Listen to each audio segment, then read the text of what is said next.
So homework 7.7b, factoring polynomials a equals 1.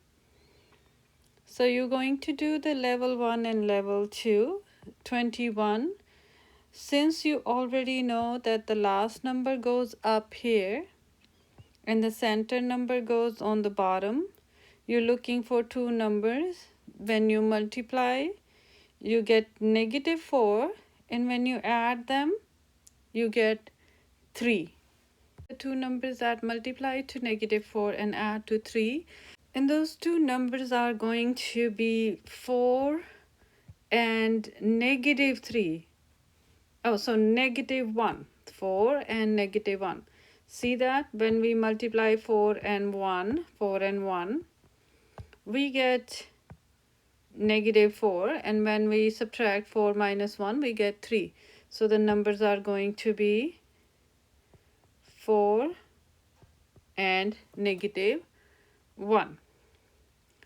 Now for number 22, you have the product should be -18 and your addition should be 7. What are those two numbers? When you multiply, you get a -18, and when you add them, you get 7. Just remember, one of the P and Q, so these are P and Q, should be negative so that multiplication is negative. So think about the number. When you multiply, you get -18, and when you add is 7. So those two numbers are going to be 9 and -2. See that? 9 minus 2 is 7. 9 times -2 is -18. So the numbers are 9 and -2.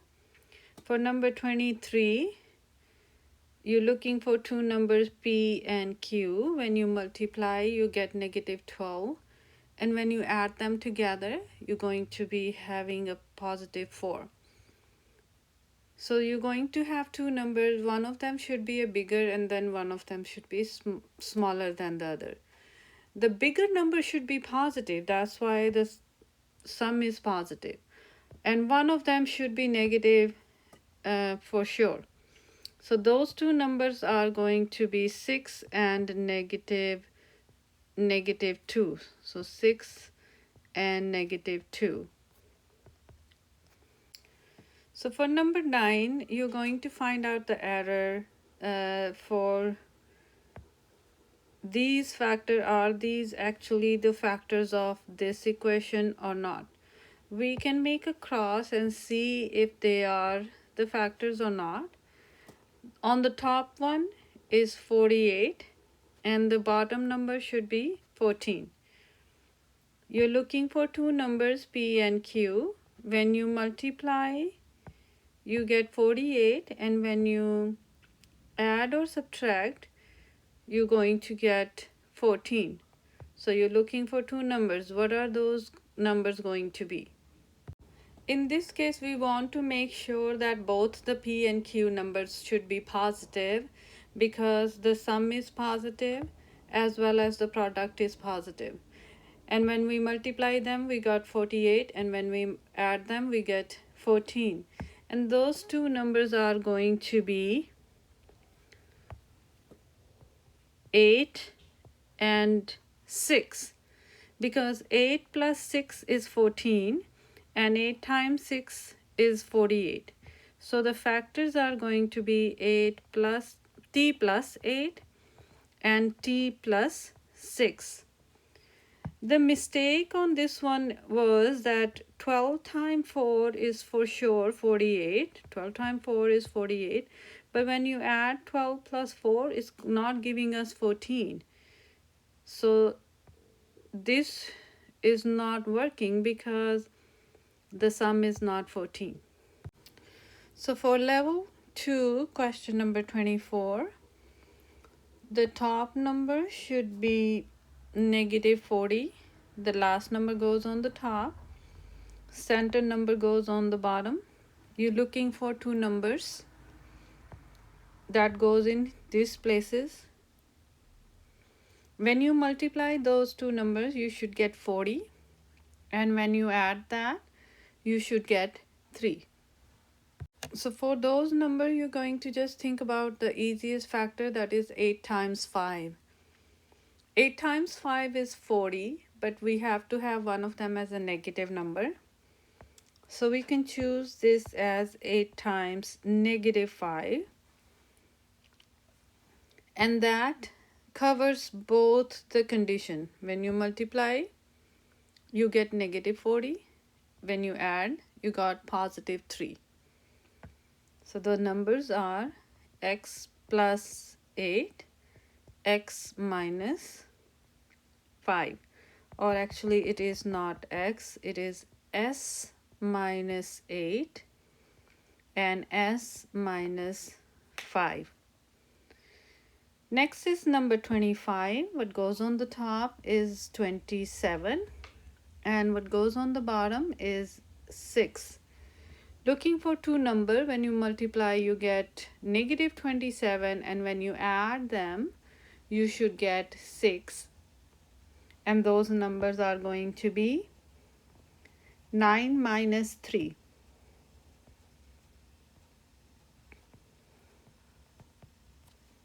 Number 26, again the top number is 48, bottom is 2. You're multiplying two numbers. When you add them, you get difference of them as positive 2 and multiply to get negative 48. And those numbers are going to be 8 and 6. 8 and negative 6 gives me 2. So 8 minus 6 is 2. 8 times negative 6 is negative 48.